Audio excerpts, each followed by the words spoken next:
Hello students, आज हम 4.2 unit का क्वेश्चन नंबर 6 सॉल्व करेंगे।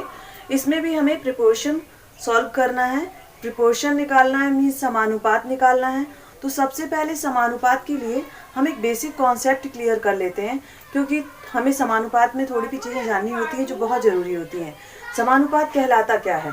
तो अगर हमें समानुपात को समझना है तो सबसे पहले हम अनुपात को समझते हैं कि अनुपात क्या कहलाता है।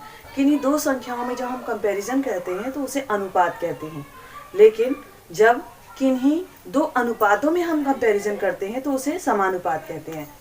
लुक लाइक यहाँ पर एक संख्या है A/B, तो ये दो संख्याओं में कंपैरिजन हो रहा है इसलिए अनुपात है। और यहाँ पर अगर हम रख दें A/B और B/C, तो यहाँ पे इन दो अनुपातों में कंपैरिजन हुआ है इसलिए ये क्या है? समानुपात है, जिसे हम प्रिपोर्शन कहते हैं। ओके, तो इस तरह से हम समझ सकते हैं कि अनुपात और समानुपात क्या कहलाता है। अनुपात जब दो संख्याओं में कंपैरिजन हो रहा हो तो वो अनुपात, और जब दो अनुपातों में कंपैरिजन हो रहा हो तो वो समानुपात कहलाता है। इसमें दो पद होते हैं और इसमें चार पद होते हैं। अभी हमें यहाँ देखना है, सबसे सिंपल समानुपात में हमें ये देखना होता है कि पहले और चौथे पद का गुणनफल मध्य पद के गुणनफल के बराबर होता है। तो ये आपका मध्य पद कहलाता है, क्योंकि ये बीच वाला जो पद है ये क्या कहलाएगा? मध्य पद। और ये पहला पद कहलाता है और ये चौथा। तो बस केवल समानुपात में हमें इतना समझना है कि पहले और चौथे पद का गुणनफल मध्य पद के गुणनफल के बराबर होता है। तो A × C = B × B। तरह से भी लिख सकते हैं B² = A × C। ये कॉन्सेप्ट हमने क्लियर कर लिया कि पहले और चौथे पद का गुणनफल मध्य पद के गुणनफल के बराबर होता है। अब हमने समानुपात के बेसिक कॉन्सेप्ट क्लियर कर लिए। अब हम इस क्वेश्चन को सॉल्व करते हैं। ओके, नंबर 6 में है, एक पार्क की लंबाई और चौड़ाई में 5 और 3 का अनुपात है।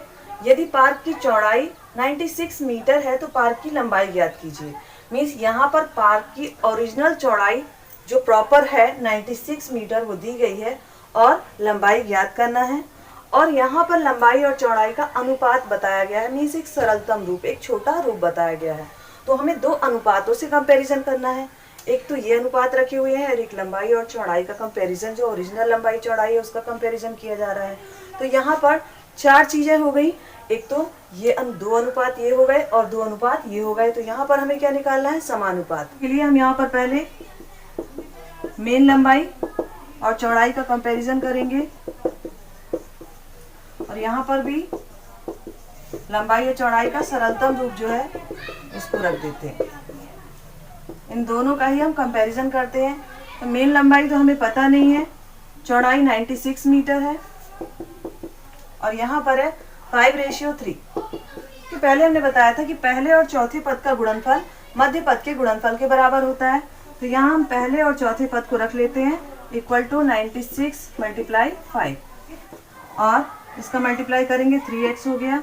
96 का 5 से मल्टीप्लाई करेंगे तो 5 × 6 = 30, कैरी आई 3, 5 × 9 = 45 एंड 48 हो जाएगा। यहाँ पर हमने x की वैल्यू निकाल ली है तो यहाँ हम 480/3 रख लेते हैं, क्योंकि यहाँ डिजिट मल्टीप्लाई हो रही थी तो ये डिवाइड होगी।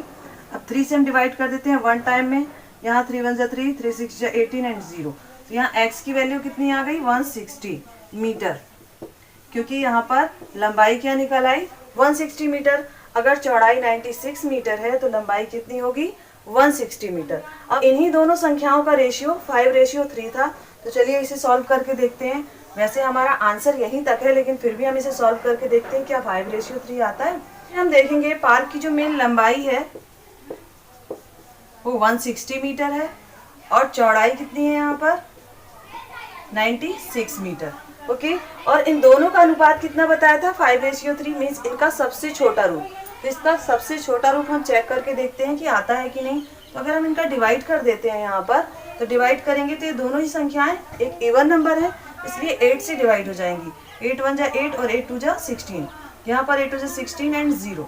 ओके, अब ये संख्या 4 से डिवाइड हो जाएगी 3 टाइम में और ये कितना डिवाइड हो गई? 5 टाइम में। तो इन संख्याओं का एक छोटा रूप, एक सरलतम रूप कंपेरिजन करके दिया गया था 5/3। जो हम अभी बता रहे थे कि यहाँ पर पार्क की लंबाई और चौड़ाई का एक सरलतम रूप दिया गया है और यहाँ पर मेन चौड़ाई दी गई थी और लंबाई हमें ज्ञात करना था।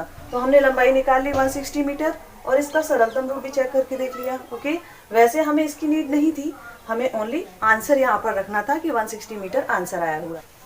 अब क्वेश्चन नंबर 7 में देखेंगे, यहाँ पर दिया गया क्वेश्चन, वह संख्या बताएं जिसका 15 से वही अनुपात है जो 6 का 24 से है। तो बहुत ही सिंपल सा क्वेश्चन है कि 6 से 24 का कितना अनुपात है। अगर हम 6 का 4 से मल्टीप्लाई करें तो आंसर आता है 24। तो यही पूछा गया कि वह संख्या बताएं जिसका 15 से वही अनुपात हो। मीन्स 15 का हम 4 से मल्टीप्लाई करेंगे तो आंसर कितना आएगा 60। तो ये आंसर तो हमारा ऐसे ही निकल आया, लेकिन इसे हमें प्रॉपर सॉल्व करना पड़ेगा। तो यहाँ पर हम देखेंगे कि जिसका 15 से, मीन्स यहाँ पर सेकेंड पद नहीं दिया गया है, पर हम लिखेंगे पहला पद 15 और सेकेंड पद क्या रख देते हैं x। तो 15 का x से यहाँ पर कंपैरिजन हो रहा है और यहाँ 6 से 24 का कंपैरिजन हो रहा है। मीन्स यहाँ पर हमें 4 पद दिए गए हैं जिनमें हमें प्रिपोर्शन निकालना है, समानुपात निकालना है। दो अनुपातों में जब कंपैरिजन होता है तो उसे हम समानुपात कहते हैं। इसमें भी हमें समानुपात निकालना है, तो पहले हम लिख लेते हैं 6 × x, क्योंकि मध्य पद हमने पहले रख लिया।